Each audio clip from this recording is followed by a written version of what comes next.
Hello আমার বন্ধুরা। তো আমার ব্লগে তোমাদের সবাইকে আবার স্বাগত। তো আজকে আমি আর দিদা মিলে ঠিক করেছি আমের আচার বানাবো।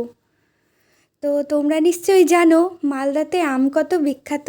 তাই আম এখন একটু কাঁচা আছে, তাই দিদা আর আমি মিলে ঠিক করলাম যে আজ একটু আচার বানিয়ে রোদে দেব। প্রথমে সকালে একটু রোদ কম হচ্ছিল, তাই ভেবেছিলাম যে আজ বুঝি হয়তো রোদ হবে না, আজ আর আমাদের আচার দেওয়া হবেই না। কিন্তু না, পরে দেখলাম যে একটু রোদ হয়েছে। তাই দিদা আর আমি মিলে আম বানিয়ে আমের মধ্যে হলুদ লবণ মিশিয়ে ছাদে নিয়ে চলে গেলাম, আর দুজনে মিলে মাটির হাঁড়িতে করে শুকোতে দিচ্ছি। দেখো রোদটা বারবার কেমন যেন কম বেশি হচ্ছে। দিদা খুব খুশি, কারণ দিদা আমের আচার খেতে খুব ভালোবাসে। তাই আমের আচার বানিয়ে নেওয়ার পর আমি অর্ধেক আর দিদা অর্ধেক নেবে। তো দেখো দিদা আরও ছোট ছোট করে এক্সট্রা আলাদা কেটে একটা প্লেটের মধ্যে রেখেছে আর শুকোতে দিয়েছে।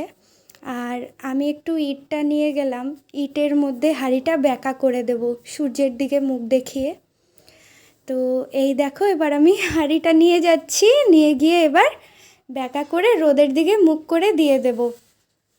আবার আমাকে খেয়ালও রাখতে হবে, যদি বৃষ্টি চলে আসে তাহলে আমাকে দৌড়ে ছাদে গিয়ে আবার নামিয়েও আনতে হবে, কেন কি দিদা অত পারে না, দিদার পায়ে ব্যথা। আর এইদিকে সব আমাদের আচার রোদে দেওয়া কমপ্লিট, তোমরা দেখতেই পাচ্ছ।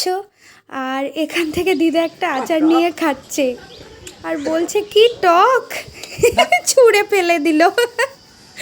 তো আমার ভিডিও যদি তোমাদের ভালো লাগে, লাইক অ্যান্ড সাবস্ক্রাইব।